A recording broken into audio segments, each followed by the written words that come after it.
नमस्कार।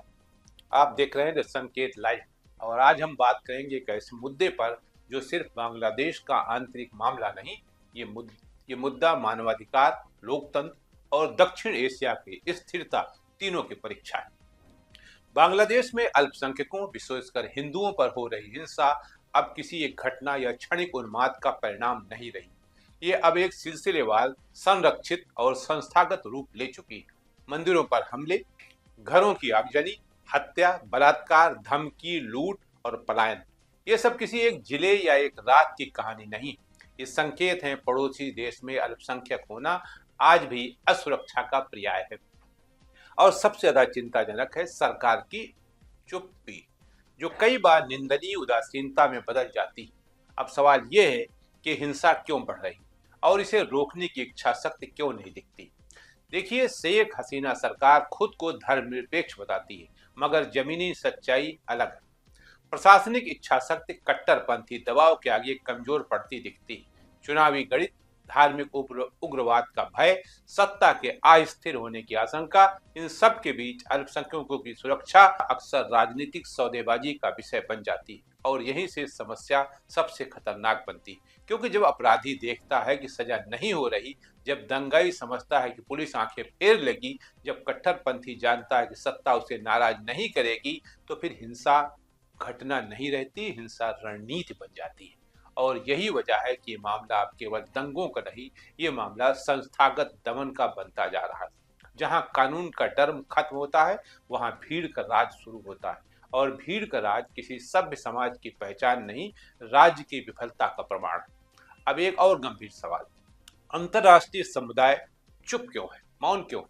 दुनिया भर में मानवाधिकार की दुहाई देने वाले संगठन, संयुक्त राष्ट्र की बातें, वैश्विक मंचों की बड़ी बड़ी घोषणाएं, जब बांग्लादेश जैसे मामलों में ये उनका आंतरिक मामला है ऐसा कहकर पीछे हट जाती है, तो ये चयनात्मक नैतिकता उजागर करती है। मानवाधिकार अगर सार्वभौमिक हैं, तो उनकी चिंता भी सार्वभौमिक होनी चाहिए। धर्म देख कर नहीं, देश देख कर नहीं, भू राजनीतिक देख कर नहीं, लेकिन आज वैश्विक मंचों पर यही हो रहा है। कहीं मानवाधिकार की आवाज तेज होती है और कहीं वही मंच खामोश हो जाता है। मतलब साफ है, नैतिकता भी अब सत्ता के हितों की नौकर बन चुकी है। और यही खामोशी हिंसा करने वालों को और मजबूत करती है, क्योंकि जब दुनिया चुप रहती है तो अपराधी को लगता है उसे कोई रोकने वाला नहीं। अब तीसरा और सबसे जरूरी सवाल, भारत की भूमिका क्या होना चाहिए? भारत और बांग्लादेश के संबंध रणनीतिक हैं, आर्थिक हैं, सांस्कृतिक हैं, लेकिन क्या केवल चिंता व्यक्त करना पर्याप्त है? क्या केवल स्थिति पर नजर रख रहे हैं, या ये कहना उचित है? क्या इसी में सारा काम हो जाएगा? आए दिन घटनाएं हो रही, कल भी एक घटना हुई, फावड़े से सर फोड़ दिया गया। बिल्कुल नहीं, क्योंकि बांग्लादेश में अल्पसंख्यकों पर हिंसा का सीधा असर भारत पर पड़ता है। सबसे पहले शरणार्थी संकट, जब लोग डर के मारे भागते हैं तो सीमा पर दबाव बढ़ता है। दूसरा, सीमा सुरक्षा, तनाव का फायदा उग्रवादी और तस्कर भी उठाते हैं। तीसरा, क्षेत्रीय स्थिरता, दक्षिण एशिया में किसी भी देश की धार्मिक अस्थिरता पूरे क्षेत्र को अस्थिर करती है। इसलिए सिर्फ नैतिक मुद्दा नहीं, ये भारत के राष्ट्रीय हित का मुद्दा भी है। भारत की रणनीतिक चुप्पी अगर नैतिक साहस से रहित हो जाए तो वो नीति नहीं, कमजोरी बन जाती है। और जो देश अपनी सीमाओं के पास हो रहे, सीमाओं के पार हो रहे या सीमाओं के पास हो रहे उत्पीड़न पर भी बस कूटनीतिक भाषा में बयान दे, वो अपने ही नागरिकों के मन में भरोसा कैसे बनाएगा? लेकिन यहाँ एक संतुलन भी जरूरी है। भारत को एक ऐसा कदम भी नहीं उठाना चाहिए जिससे बांग्लादेश में कट्टरपंथियों को ये कहने का मौका मिले कि देखो, भारत हस्तक्षेप कर रहा है। इसलिए भारत की नीति को मजबूत लेकिन बुद्धिमान होना चाहिए। दबाव भी हो पर राजनीतिक समझ भी हो। अब असली मुद्दा यह है कि अल्पसंख्यकों की सुरक्षा केवल एक समुदाय की सुरक्षा नहीं, ये लोकतंत्र की कसौटी है, ये कानून के राज की कसौटी है। जिस समाज में नागरिकों को उनकी पहचान के आधार पर मारा जाए, जहां मंदिर इसलिए जलाया जाए क्योंकि वहां एक अल्पसंख्यक पूजा करता है, जहां घर इसलिए जला दिए जाएं क्योंकि दूसरे धर्म का है, वहां राज्य का नैतिक अधिकार कमजोर पड़ता है। वहां लोकतंत्र सिर्फ चुनाव तक सीमित रह जाता है और कानून सिर्फ किताबों में रह जाता है।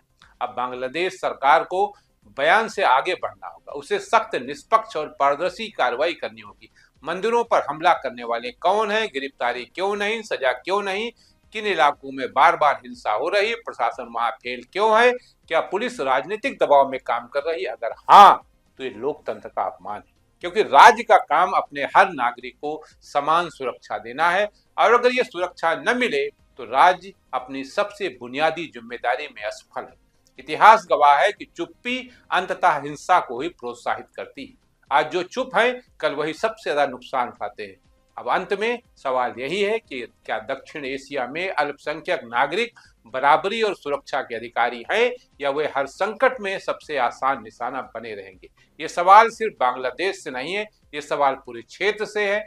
भारत, पाकिस्तान, बांग्लादेश, नेपाल, श्रीलंका, हर जगह अल्पसंख्यक सुरक्षा का सवाल लोकतंत्र की रीढ़ है, और इसका उत्तर भाषणों से नहीं, नीतियों से, न्याय से और नैतिक साहस से मिलेगा।